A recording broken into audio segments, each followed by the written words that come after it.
بسم اللہ الرحمن الرحیم۔ ناظرین، آج کی اس ویڈیو میں ہم سیکھیں گے میم ساکن کے قواعد۔ میم ساکن یعنی جس میم کے اوپر سکون آ جائے اسے میم ساکن کہتے ہیں، اور سکون کسے کہتے ہیں یعنی جزم کو۔ جس میم کے اوپر جزم ہوگی اسے میم ساکن کہتے ہیں۔ تو پورے قرآن پاک میں جب کہیں میم پر جزم آ جائے تو اسے کیسے پڑھیں گے، اسے پڑھنے کے رولز کیا ہوں گے، آج ہم یہ سیکھیں گے۔ تو ناظرین، میم ساکن کے 3 قواعد ہوتے ہیں۔ نمبر 1 اخفاء شفوی، نمبر 2 ادغام شفوی، نمبر 3 اظہار شفوی۔ سب سے پہلے والا اخفاء شفوی، یعنی اس میں اخفاء کا قاعدہ لگے گا، اور اخفاء کو ہم نے پہلے ہی سیکھ لیا تھا۔ اگر آپ نے وہ ویڈیو نہیں دیکھی تو چینل پر دیکھ لیں۔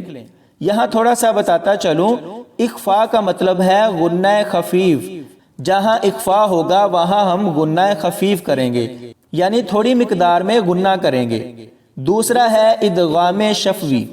اب ادغام کے متعلق بھی ہم نے سب سیکھ لیا تھا، وہ ویڈیو بھی چینل پر موجود ہے، آپ اسے بھی دیکھ لیں۔ ادغام کا مطلب ہے ملا دینا یا اکٹھا کرنا۔ اس طرح تیسرا دیکھیں اظہار شفوی، یہ بھی ہم نے پڑھ لیا تھا۔ اظہار یعنی ظاہر کرنا، غنے کے بغیر پڑھنا۔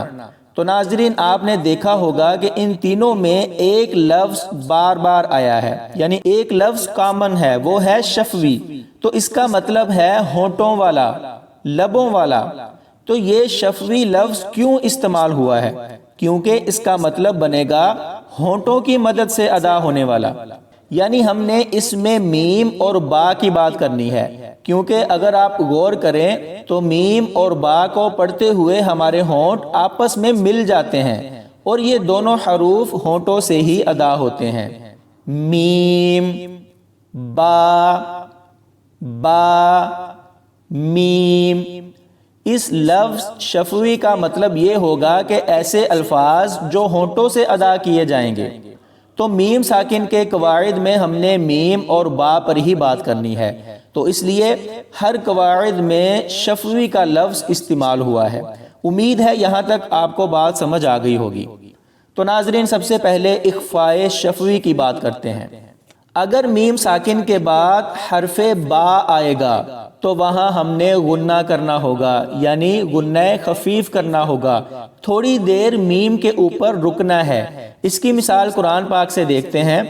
وَمَا هُمْ بِضَارِّينَ، ہم، اس میں دیکھیں میم ساکن کے بعد با آیا ہے، تو یہاں ہم غنہ کر کے پڑھیں گے، اور اس کو اخفاء شفوی کہتے ہیں۔ وَمَا هُمْ بِضَارِّينَ، ہم پر جو ہم غنہ کریں گے وہ غنہ خفیف کہلائے گا۔ اس طرح ایک اور مثال دیکھیں۔ آمَنَ مِنْهُمْ بِاللَّهِ، اس میں بھی میم ساکن کے بعد با ہے، تو یہاں بھی غنہ ہوگا۔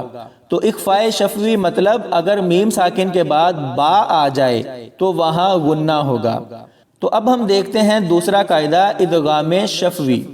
تو ناظرین، پورے قرآن پاک میں اگر میم ساکن کے بعد میم آ جائے، یعنی دوبارہ میم آ جائے، تو وہاں ادغام کے ساتھ غنہ ہوگا۔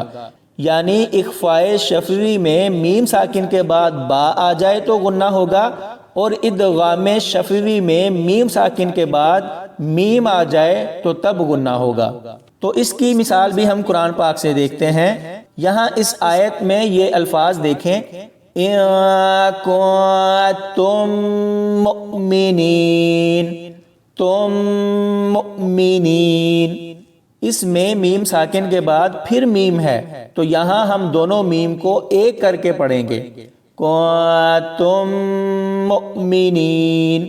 ایک اور مثال دیکھتے ہیں۔ انفسکم میں، اس میں انفسکم کے میم کے بعد دوبارہ میم ہے، تو یہاں بھی غنہ کریں گے۔ تو ادغام شفوی میں اگر پورے قرآن پاک میں میم ساکن کے بعد دوبارہ میم آئے گا تو وہاں ادغام کے ساتھ غنہ ہوگا، یعنی دونوں میم کو ملا کر غنہ ہوگا۔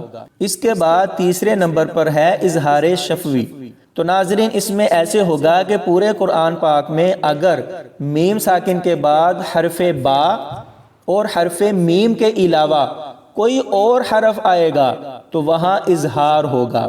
دوبارہ سن لیں، پچھلے دونوں قاعدوں میں میم ساکن کے بعد با اور میم آنے پر غنہ ہونا ہے، اور اظہار شفوی میں ان دونوں کا الٹ ہوگا، یعنی میم ساکن کے بعد با اور میم کے علاوہ کوئی اور حرف آئے گا تو وہاں اظہار ہوگا، یعنی غنہ نہیں ہوگا بلکہ میم کی آواز کو ظاہر کر کے پڑھیں گے۔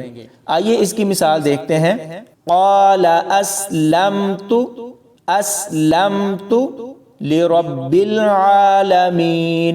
اس میں دیکھیں یہاں میم ساکن کے بعد تا حرف آیا ہے، یعنی نہ با ہے اور نہ ہی میم، تو یہاں غنہ نہیں ہوگا، نہ ادغام ہوگا اور نہ ہی اخفا ہوگا۔ جیسے یہ لفظ لکھا ہے اسے پورا پڑھیں گے۔ اسلمت لمت قال اسلمت لرب العالمین۔ ایک اور مثال دیکھتے ہیں۔ فَإِنَّمَا هُمْ فِي شِقَاقٍ۔ اس میں میم ساکن کے بعد فا ہے تو یہاں بھی غنہ نہیں ہوگا بلکہ اظہار ہوگا۔